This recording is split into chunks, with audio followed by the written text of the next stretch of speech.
بسم اللہ الرحمن الرحیم۔ السلام علیکم سامعین، کتاب کا نام ہے امام مہدی علیہ السلام ولادت سے ظہور تک، اور یہ پلیٹ فارم جس پر ہم مل کر کتابیں پڑھتے ہیں اس خوبصورت پلیٹ فارم کا نام ہے کاشانۂ بصیرت۔ اور پچھلی آڈیو میں ہم نے پیج 352 کے 2 پیراگراف پڑھ لیے تھے، اور اب ہم پیج 352 ہی سے اس آڈیو کا آغاز کریں گے، اس کے آخری پیراگراف سے، کہ جس کی ہیڈنگ ہے خطبے کے بعض کلمات کی تشریح۔ اس خطبے کے کلمات کی تشریح سے پہلے ہم اپنے قارئین کی توجہ اس بات کی جانب دلاتے ہیں کہ یہ خطبہ امام مہدی علیہ السلام وقت قیام صادر فرمائیں گے، لیکن ان کے چھٹے دادا امام محمد باقر علیہ السلام نے ان کی ولادت سے 141 سال سے زیادہ عرصہ پہلے اس خطبے کے بارے میں خبر دی ہے، اور یہ اس بات کی دلیل ہے کہ امام مہدی علیہ السلام کے تمام حرکات و سکنات اور تمام اقوال و افعال پہلے سے معلوم شدہ ہیں، اور ان کے اقدامات وقت اور تقاضوں سے تبدیلی کے محتاج نہ ہوں گے۔ اس خطبے میں بلاغت کے تمام پہلوؤں کا لحاظ رکھا گیا ہے، اور اس میں ایسے احساس، نکات اور بے مثال مقامات ہیں کہ جن کا دعویٰ صرف امام ہی کر سکتا ہے۔ سب سے پہلے امام مہدی علیہ السلام مسجد الحرام میں آئیں گے، اور جو یہاں جاتا ہے وہ مامون ہو جاتا ہے تاکہ ان کے قیام کا آغاز بیت اللہ سے ہو۔ وہ کعبے کے ساتھ ٹیک لگائے ہوئے ہوں گے، حرم خدا کی پناہ مانگیں گے، اور اپنے سامنے موجود خاص اصحاب اور دیگر لوگوں سے خطاب کریں گے۔ خطبے کی ابتدا خدا کی حمد و ثنا اور محمد صلی اللہ علیہ وآلہ وسلم اور آل محمد علیہ السلام پر درود سے کریں گے، پھر اپنا مکمل تعارف پیش کریں گے، اور بعض احادیث میں آیا ہے کہ آپ علیہ السلام سب سے سورہ ہود کی یہ والی آیت بقیت اللہ خیر لکم ان کنتم مؤمنین، یعنی خدا کا بقیہ تمہارے لیے بہتر ہے اگر تم مومن ہو تو، اس کی تلاوت فرمائیں گے۔ پھر فرمائیں گے کہ میں تم پر خدا کا بقیہ یعنی خلیفہ اور حجت ہوں۔ اس کا مطلب یہ ہے کہ آپ اس آیت کی تعویل ذکر کریں گے اور اس کو اپنے آپ پر منطبق کریں گے۔ بقیہ اسے کہتے ہیں کہ جو کسی چیز سے بچ جائے، اور امام مہدی علیہ السلام ان اولیاء الہی کا ہمیشہ رہنے والا بقیہ ہیں کہ جو بشریت کا افضل طبقہ ہیں۔ نبوت حضرت محمد صلی اللہ علیہ وآلہ وسلم پر ختم ہے، اور ان کے بعد کوئی نبی نہیں، اور امام مہدی علیہ السلام آخری امام ہیں، ان کے بعد کوئی نیا امام نہیں آئے گا۔ پس اب آپ علیہ السلام وہ بقیہ ہیں کہ جن کو خدا نے انسانوں کی اصلاح اور بہتری کے لیے منتخب کیا، اور وہی ہیں جو انبیاء علیہ السلام اور اوصیاء علیہ السلام کی راہ پر باقی ہیں۔ بعض احادیث میں وارد ہے کہ امام مہدی علیہ السلام کو اس طرح سلام کیا جائے: السلام علیکہ یا بقیۃ اللہ فی ارضہ۔ ذیل میں آیت در ذیل آیت میں خلیفہ سے مراد امام مہدی علیہ السلام ہیں۔ انی جاعل فی الارض خلیفۃ، لغت میں خلیفہ کے بہت سے معنی ہیں، ہم ذیل میں ان میں سے کچھ بیان کرتے ہیں۔ نمبر 1، جو کسی کا قائم ہو۔ نمبر 2، وہ امام جس کے اوپر کوئی اور امام نہ ہو۔ نمبر 3، سلطان اعظم۔ Page number 354۔ اس بنا پر خلیفہ کا مطلب یہ ہوگا کہ امام مہدی علیہ السلام اس عظیم سلطنت کے مالک ہیں کہ جس سے اوپر صرف خدا کی حکومت ہے، اور امام مہدی علیہ السلام تمام معانی میں خلیفہ اللہ ہیں۔ خدا نے انہیں رسول صلی اللہ علیہ وسلم کا خلیفہ بنایا تاکہ وہ لوگوں کی ہدایت اور اصلاح کا فریضہ انجام دیں، ان کے امور میں تصرف کریں گے اور ان کی بہتری کے اسباب فراہم کریں گے۔ حجت علیکم، حجت سے مراد وہ چیز ہے کہ جس کے ذریعے کسی چیز پر حجت تمام کی جائے۔ پس امام علیہ السلام مخلوق پر خدا کی حجت ہوتا ہے، اور امیر المومنین علیہ السلام نے فرمایا زمین ایک ایسے فرد سے خالی نہیں رہ سکتی کہ جو خدا کی حجت قائم کرے، وہ ظاہر و مشہور ہوتا ہے یا خائف اور پوشیدہ ہوتا ہے۔ یہ اس لیے ہے کہ خدا کی حجتیں اور آیات باطل نہ ہوں۔ اب ہم خطبے کے بعض کلمات کی تشریح کرتے ہیں۔ امام علیہ السلام نے فرمایا انا نستغفر اللہ ومن اجابنا من الناس۔ امام علیہ السلام ابتدا میں خدا سے مدد طلب فرما رہے ہیں کیونکہ نسب کچھ اسی کے اختیار میں ہے اور وہ ہر چیز پر قادر ہے۔ پھر امام علیہ السلام اپنا خطاب سننے والے لوگوں کو مدد کی دعوت دیتے ہیں۔ اس کے بعد وہ امور ذکر کرتے ہیں کہ جن کی وجہ سے ان کی اطاعت لوگوں پر فرض ہوتی ہے۔ امام علیہ السلام فرماتے ہیں انا اہل بیت نبیکم محمد بہ محمد۔ امام مہدی علیہ السلام رسول خدا صلی اللہ علیہ وآلہ وسلم کے ساتھ اتصال کی شدت بیان کرتے ہوئے فرماتے ہیں کہ ہم رسول صلی اللہ علیہ وآلہ وسلم خدا کے ان اہل بیت میں سے ہیں کہ جن سے خدا نے ہر قسم کی نجاست کو دور رکھا اور انہیں پاک و پاکیزہ قرار دیا ہے۔ وہ اہل بیت کے جن کو رسول خدا نے قرآن مجید کا ثانی قرار دیا ہے اور فرمایا ہے میں تم میں 2 گراں قدر چیزیں چھوڑے جا رہا ہوں، اللہ کی کتاب یعنی قرآن مجید اور میری اطرت اہل بیت علیہ السلام۔ جب تک تم ان کا دامن تھامے رکھو گے ہرگز گمراہ نہ ہوگے اور یہ دونوں ہرگز آپس میں جدا نہ ہوں گی حتیٰ کہ حوض کوثر پر میرے پاس پہنچ جائیں گی۔ اور امام مہدی علیہ السلام ساری دنیا سے زیادہ خدا کے قریب ہیں کیونکہ ان میں قرب خدا کے تمام اسباب موجود ہیں، کیونکہ وہ خدا کی زمین پر اس کی حجت ہیں، عبادت و تقوی میں اس امت میں سب سے اعلیٰ درجے پر ہیں اور وہ تمام اہل زمانہ سے زیادہ معزز، باشرف اور قابل قدر عزت ہیں۔ وہ رسول خدا صلی اللہ علیہ وآلہ وسلم سے بھی دوسرے لوگوں کی نسبت زیادہ قریبی ہیں کیونکہ وہ ان کے خلیفہ، وصی اور وارث ہیں، اور وہ ساری مخلوق سے زیادہ رسول صلی اللہ علیہ وآلہ وسلم کے پیروکار ہیں، جیسا کہ خداوند متعال نے سورہ آل عمران میں فرمایا، آیت نمبر 68، اِنَّا اُولُو النَّاسِ بِإِبْرَاہِیمَ لِلَّذِینَ اتَّبَعُوهُ وَهَٰذَا النَّبِیُّ وَالَّذِینَ آمَنُوا وَاللَّهُ وَلِیُّ الْمُؤْمِنِینَ، یعنی اس بندے کو زیب دیتا ہے کہ وہ کہے کہ میں دین ابراہیم پر ہوں جو حضرت ابراہیم علیہ السلام کی پیروی کرنے والا ہو۔ حضرت امیر المومنین نے فرمایا میں دوسرے لوگوں سے زیادہ انبیاء کے قریب ہوں کیونکہ میں ان سب سے زیادہ ان کی لائی ہوئی تعلیمات پر عمل کرتا ہوں۔ درج بالا آیات اور حضرت امیر المومنین کے اس فرمان سے واضح ہو گیا کہ امام زمانہ علیہ السلام اپنے خطبہ انبیاء علیہ السلام کے ساتھ اولیت کس معنی میں بیان فرما رہے ہیں۔ پھر امام علیہ السلام دلیل کے طور پر سورہ آل عمران کی درج ذیل آیت مجیدہ پیش کرتے ہیں، ان اللہ اصطفیٰ آدم و نوحم و آل ابراہیم و آل عمران علی العالمین ذریۃً مبعوثہا من بعض واللہ سمیع علیم۔ اس آیت مجیدہ میں آل ابراہیم علیہ السلام سے مراد حضرت ابراہیم علیہ السلام کی ذریت میں سے انبیاء ہیں اور آل محمد علیہ السلام بھی آل ابراہیم میں سے ہیں۔ اصطفیٰ صفوت سے مشتق ہے اور یہ بیان کرنے کا اچھا انداز ہے کیونکہ صافی یعنی صاد الف ف چھوٹی ہے اس کو کہا جاتا ہے کہ جس میں نجاست کا شائبہ نہ ہو، اور یہاں خدا نے ان ہستیوں کو ہر قسم کے عیب سے پاکیزہ بیان فرمایا۔ پیج 366۔ اور یہ واضح ہے کہ تمام انبیاء حضرت آدم علیہ السلام سے لے کر حضرت محمد صلی اللہ علیہ وآلہ وسلم تک ایک ہی خط پر تھے اور وہ اسلام، ایمان، توحید اور اطاعت کا خط ہے، جیسا کہ قرآن مجید کی متعدد آیات اس حقیقت کو بیان کرتی ہیں۔ مثلاً سورہ بقرہ کی آیت نمبر 130 سے لے کر 133 تک آپ پڑھیں تو اس میں آپ کو اندازہ ہوگا۔ اس کے بعد پھر یہ سورہ آل عمران کی یہ تمام آیات عربی میں لکھی ہیں جو کہ آپ اپنے طور پہ قرآن پاک سے پڑھ لیجئے گا۔ آیت نمبر اس کے بعد پہلے تو سورہ بقرہ کی تھیں، اس کے بعد آل عمران کی آیت نمبر 84 بیان کی ہے، اور اس کے بعد سورہ یونس میں حضرت نوح علیہ السلام کا فرمان موجود ہے۔ سورہ یونس کی آیت نمبر 72 پڑھ لیجئے۔ اس کے بعد سورہ یوسف میں حضرت یوسف علیہ السلام کا قول نقل ہے، یعنی توفنی مسلمن۔ سورہ بقرہ میں حضرت ابراہیم علیہ السلام اور حضرت اسماعیل علیہ السلام کا فرمان موجود ہے۔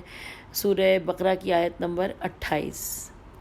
ربنا وجعلنا مسلمین لک ومن ذریتنا امۃ مسلمۃ لک وارنا مناسکنا۔ اس کے بعد آئیے آگے چلتے ہیں، خطبے کے کچھ الفاظ دیکھتے ہیں اور پھر اس کی شرح بیان ہوگی۔ خطبہ: فانا بقیۃ من آدم وذخیرۃ من نوح۔ شرح: بقیہ کی تفسیر تو پہلے گزر چکی ہے، اس لیے یہاں صرف بعد والے کلمے کی وضاحت بیان کرتے ہیں۔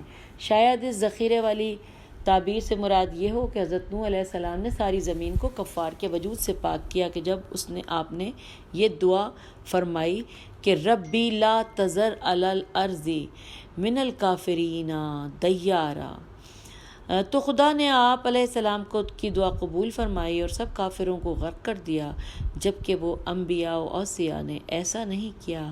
اور حضرت نوح علیہ السلام کے بعد امام مہدی علیہ السلام ہے کہ جو زمین خدا کو کافروں سے کے وجود سے پاک کر دیں گے اور دین اسلام ساری دنیا میں پھیل جائے گی۔ اس کے بعد امام مہدی علیہ السلام اس خطبے کو جاری رکھیں گے اور لوگوں کو اپنے بارے میں حقائق بتاتے رہیں گے۔ اور وہ خطبہ اب اگلے خطبے کی طرف چلتے ہیں، یعنی اس کا پارٹ جس کی شرح بیان ہوگی۔ الا فمن حاجنی فی کتاب اللہ فانا اولی الناس بکتاب اللہ، الا فمن حاجنی فی سنت فانا اولی الناس بسنت رسول اللہ۔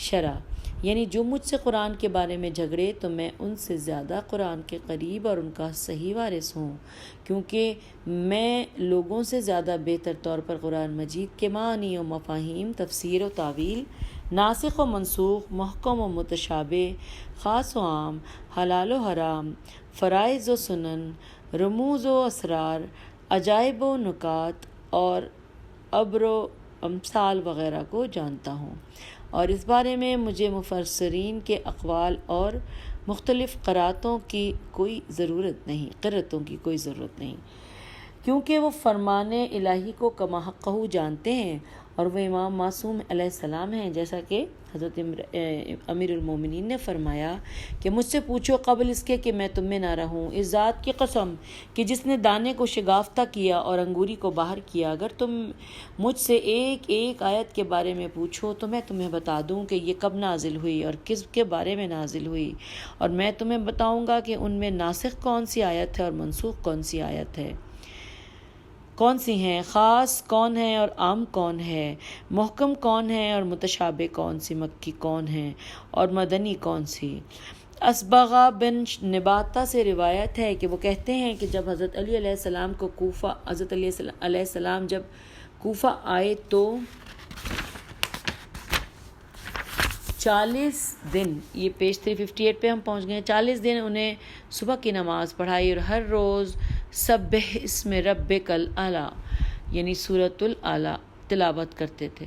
تو منافقون نے یہ کہنا شروع کر دیا کہ ان کی قسم حضرت علی علیہ السلام قرآن پاک صحیح نہیں پڑھ سکتے، اگر صحیح پڑھتے تو اس صورت کے علاوہ بھی کوئی صورت پڑھتے۔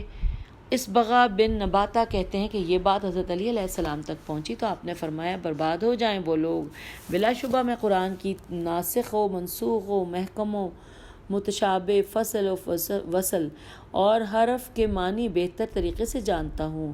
خدا کی قسم حضرت محمد مصطفیٰ صلی اللہ علیہ وآلہ وسلم پر ایک حرف بھی نازل نہیں ہوا مگر یہ کہ میں جانتا ہوں کہ وہ کس کے بارے میں نازل ہوا، وہ کس دن نازل ہوا اور کس مقام پر نازل ہوا۔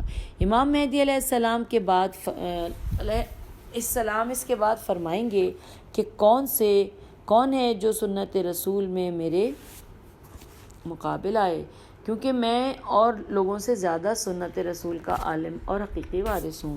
خدا کی قسم سنت رسول صلی اللہ علیہ وآلہ وسلم میں بہت زیادہ تغیر و تبدل واقع ہوا ہے، کہیں کمی ہوئی اور کہیں زیادتی۔ وضو، اذان، نماز، روزہ، حج اور زکوٰۃ وغیرہ کے ابواب میں سنت میں تلاعب پایا جاتا ہے، تے لام الف عین بے، اور یہ تبدیلیاں حکمائے جور و خلاف سنت قوانین واضح کرنے والے افراد کے ہاتھوں رونما ہوئیں۔ اگر ہم اس علمیے کی تشریح میں لگ جائیں تو کتاب اپنے موضوع سے خارج ہو جائے۔ بہرحال امام مہدی علیہ السلام تمام لوگوں سے زیادہ رسول اکرم صلی اللہ علیہ وآلہ وسلم کے صحیح سنت کو جانتے ہیں، کیونکہ آپ علیہ السلام کا علم ان کتابوں پر مبنی ہے کہ جن میں حدیثیں گھڑنے والے بھرتی کی روایات اکٹھی کر دیتے ہیں اور بلا شرم و حیا بغیر خوف خدا انہیں رسول اکرم صلی اللہ علیہ وآلہ وسلم کے ساتھ جو نسبت دے دیتے ہیں۔ پھر امام مہدی علیہ السلام اپنے سامنے موجود لوگوں کو خدا کی قسم دیتے ہوئے فرماتے ہیں، اور اب یہ خطبہ ہے، آئیے اس خطبے کے بارے میں پڑھتے ہیں۔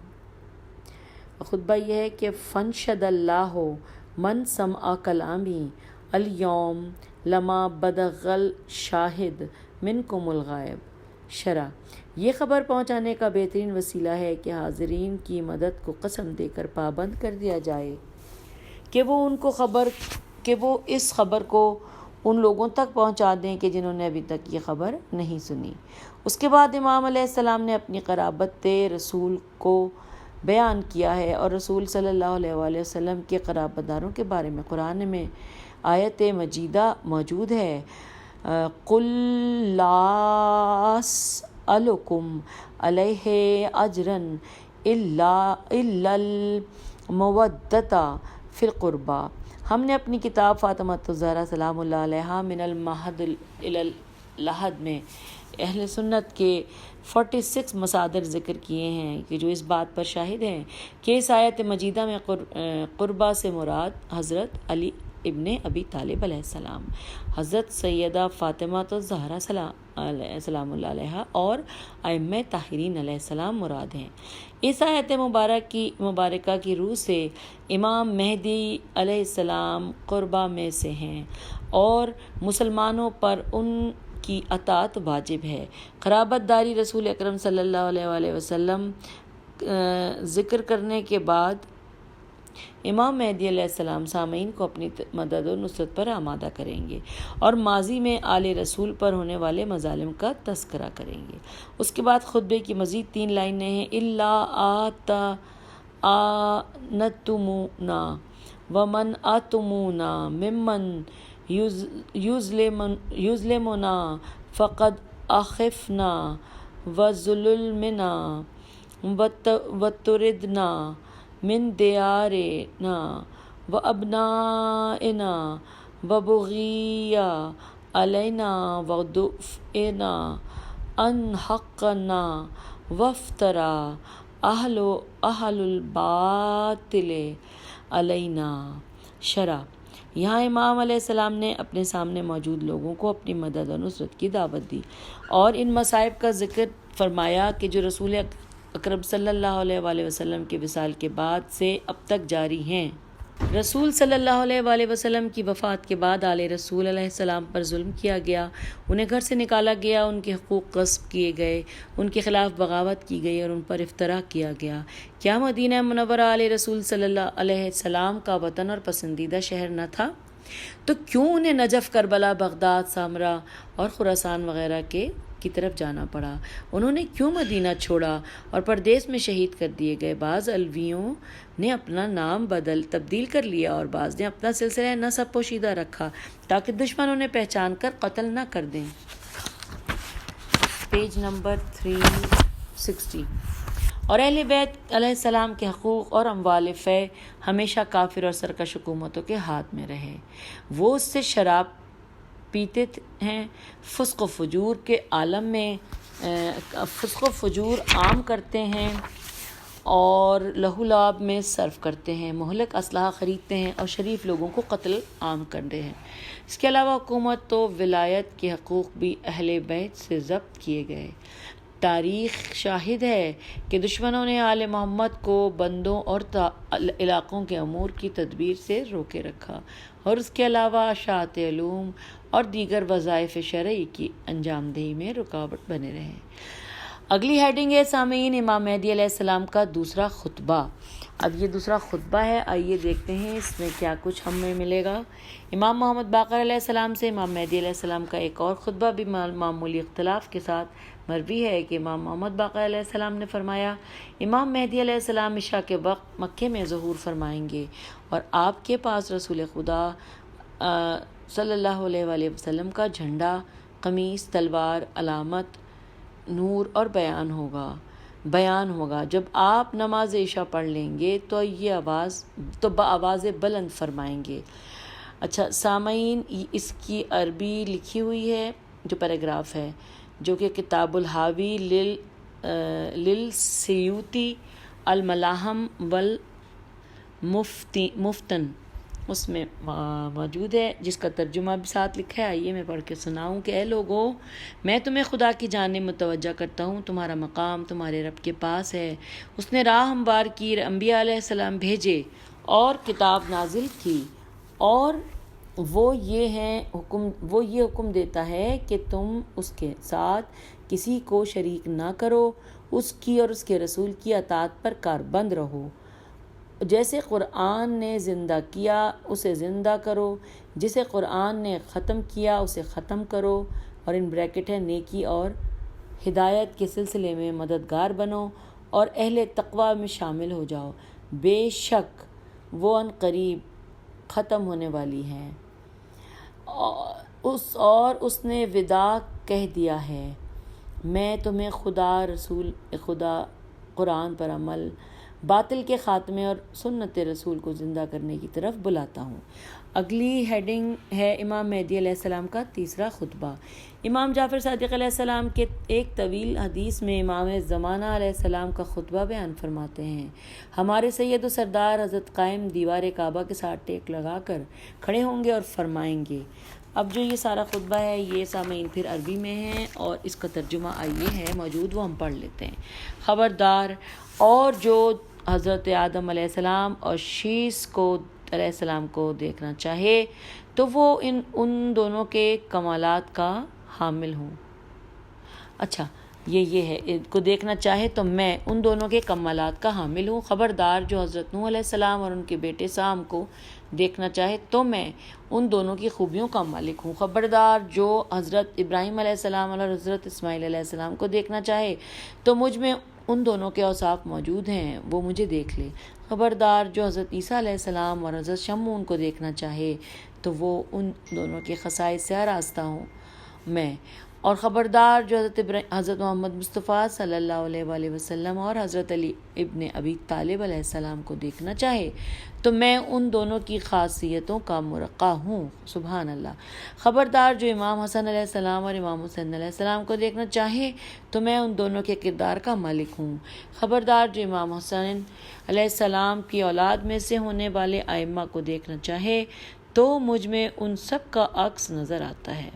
علامہ مجلسی اس حدیث پر تعلیق فرماتے ہوئے لکھتے ہیں کہ یہاں یعنی زال الف آدم سے مراد یہ ہے کہ امام مہدی علیہ السلام علم و فضل اور اخلاق عالیہ میں حضرت آدم کی روش پر ہیں۔ امام محمد باقر علیہ السلام کے فرمان کے مطابق امام مہدی علیہ السلام جب خطبے سے فارغ ہوں گے تو آپ کے 313 اصحاب آپ کی بیعت کریں گے۔ یہ روایت بھی صحیح ہے، لیکن پہلے حضرت جبرائیل علیہ السلام بیعت کریں گے اور بعد میں 313 اصحاب بیعت کریں گے۔ پھر آسمان سے 40,000 سے زیادہ فرشتے نازل ہوں گے اور اپنے مراتب و درجات کے حساب سے امام کی بیعت کریں گے۔ یہ ملائکہ امام مہدی علیہ السلام کے تصرف کے پابند ہوں گے اور امام علیہ السلام کے وہ احکام نافذ کریں گے کہ جو انسان کے بس سے باہر ہیں۔ پیج 363 پہ ہم آ گئے ہیں اور ہیڈنگ ہے امام مہدی علیہ السلام کی بیعت۔ امام مہدی علیہ السلام کی بیعت کے بارے میں بحث کرنے سے پہلے ہم اس موضوع پر چند احادیث نقل کرتے ہیں۔ امام جعفر صادق علیہ السلام نے فرمایا، سب سے پہلے حضرت جبرائیل علیہ السلام قائم علیہ السلام کی بیعت کریں گے۔ امام محمد تقی الجواد نے فرمایا، ایسا لگتا ہے کہ روز عاشوراء ہفتے کا دن ہے اور میں حضرت قائم علیہ السلام کے ساتھ رکن اور مقام ابراہیم علیہ السلام کے درمیان موجود ہوں اور حضرت جبرائیل علیہ السلام ان کے سامنے ندا دے رہے ہیں، البیت اللہ۔ امام جعفر صادق علیہ السلام نے فرمایا، جب خدا جب قائم علیہ السلام کو خروج کا اذن دے گا، وہ منبر پر تشریف فرما ہوں گے، لوگوں کو اپنی جانب متوجہ کریں گے اور انہیں خدا کا واسطہ دے کر اپنے حق کی طرف بلائیں گے، ان میں سنت رسول صلی اللہ علیہ وآلہ وسلم بیان فرمائیں گے اور اپنے علم کے مطابق عمل کریں گے، تو اللہ حضرت جبرائیل علیہ السلام کو بھیجے گا تو وہ حتیم پر نازل ہوں گے، ہو کر کہیں گے، آپ علیہ السلام کس چیز کی طرف دعوت دے رہتے ہیں؟ حضرت قائم علیہ السلام اس کا جواب دیں گے۔ جبرائیل علیہ السلام کہیں گے کہ اپنا ہاتھ بڑھائیں، سب سے پہلے میں آپ علیہ السلام کی بیعت کروں گا، پھر حضرت جبرائیل علیہ السلام ان کے ہاتھوں پر بیعت کریں گے۔ وہاں امام مہدی علیہ السلام کے 313 اصحاب بھی موجود ہوں گے اور وہ امام کی بیعت کریں گے۔ آپ علیہ السلام مکے میں رہیں گے حتیٰ کہ آپ کے 10,000 اصحاب مکمل طور پر جمع ہو جائیں، پھر آپ علیہ السلام مدینہ کی طرف چلے جائیں گے۔ ان احادیث کو بیان کرنے کے بعد ہم کہتے ہیں کلمہ البیعت الف لام بے یہ عین تے ہے کا معنی اطاعت و پیروی کا معاہدہ، سرکشی سے باز رہنا اور اپنی علیحدہ امیری وغیرہ قائم نہ کرنا ہے، اور امام مہدی علیہ السلام کی بیعت دوسرے خلفاء حکمرانوں کی بیعت سے ممتاز ہوگی، کیونکہ اس بیعت میں زمین و آسمان والے شریک ہوں گے، اور سب سے پہلے حضرت جبرائیل علیہ السلام امین آسمان ہو کر بیعت کریں گے۔ پیج نمبر 364 پہ ہم پہنچ گئے ہیں، اور یہ اس بات کی دلیل ہے کہ آسمان والے اس مبارک بیعت کو شرعی سمجھیں گے۔ احادیث کے مطالعے سے یہ بات سامنے آتی ہے کہ امام مہدی علیہ السلام اپنے اصحاب سے کچھ شرائط پر بیعت لیں گے، ان میں سے کچھ بذات خود ہر شخص پر واجب ہیں اور بعض بیعت کی وجہ سے واجب ہو جائیں گے، جیسے امر بالمعروف نہی عن المنکر، جبکہ بعض شروط زہد و اخلاق سے مرتبط ہوں گے۔ اس کے بعد امام علیہ السلام ان سے بیعت لیں گے اور حکم تاکیدی ہو جائے گا، جیسے کوئی شخص قسم کھائے کہ وہ چوری نہیں کرے گا، لیکن اگر وہ چوری کرے تو اسے دگنا عذاب دیا جائے گا۔ ایک عذاب چوری کرنے کا اور دوسرا قسم کے خلاف عمل کرنے کا۔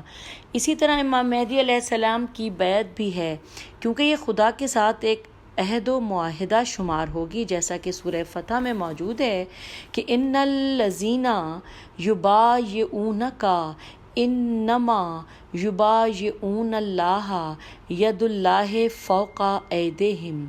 امام مہدی علیہ السلام کے اصحاب میں تمام تر اہلیتوں کے باوجود بھی امام مہدی علیہ السلام ان سے ان شرائط پر بیعت لیں گے، کیونکہ امام علیہ السلام چاہتے ہیں کہ ان کے اصحاب فضائل و کمالات میں تمام لوگوں کے لیے مثال بن جائیں، تاکہ وہ کرۂ ارضی پر قیادت کے قابل ہو جائیں اور ہر قسم کی اخلاقی و شرعی کمزوری سے پرہیز کریں اور اپنی ذمہ داریوں کو احسن طریقے سے انجام دیں۔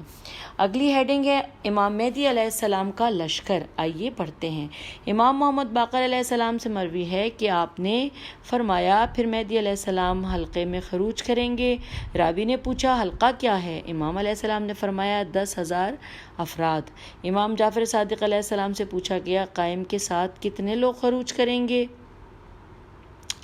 اور لوگ تو کہتے ہیں کہ قائم کے ساتھ اصحاب بدر کی تعداد کے مطابق 313 افراد خروج کریں گے۔ امام علیہ السلام نے فرمایا حضرت قائم کے ہمراہ باقوت افراد خروج کریں گے، اور وہ ہمراہ باقوت افراد خروج کریں گے اور وہ 10,000 سے کم نہ ہوں گے۔ ہم اپنے قارئین پر واضح کیے دیتے ہیں کہ ہمارے مصادر میں ان بریکٹ ورڈ لکھا ہے حلقے کو 10,000 افراد سے تعبیر کیا گیا ہے، لیکن روایات سے معلوم ہوتا ہے کہ وہ جماعتوں اور ٹولیوں کی شکل میں ہوں گے، ان کا ایمان کامل اور عقیدہ مضبوط ہوگا، اور وہ امام مہدی علیہ السلام کے لشکر میں شمار کیے جائیں گے، لیکن ان میں وہ امتیازات و خصائص موجود نہ ہوں گے کہ جو 313 اصحاب میں موجود ہوں گے۔ وہ مکے میں امام علیہ السلام کے ساتھ مل جائیں گے اور ان کے جھنڈے تلے جمع ہو جائیں گے۔ بعض اخبار و احادیث میں حلقہ جگہ العقد وارد ہوا ہے، لیکن ان دونوں کا مطلب ایک ہی ہے۔ امام مہدی علیہ السلام اس تعداد کے لشکر جرار کو لے کر مکے سے خروج کریں گے، اور لاکھوں اس وقت امام علیہ السلام کے لشکر میں شامل ہوں گے کہ جب امام علیہ السلام کا لشکر راستے میں ہوگا، اور اس وقت بھی بہت سے افراد امام علیہ السلام کے لشکر کا حصہ بنیں گے کہ جس وقت امام علیہ السلام کوفے میں کچھ دن گزاریں گے۔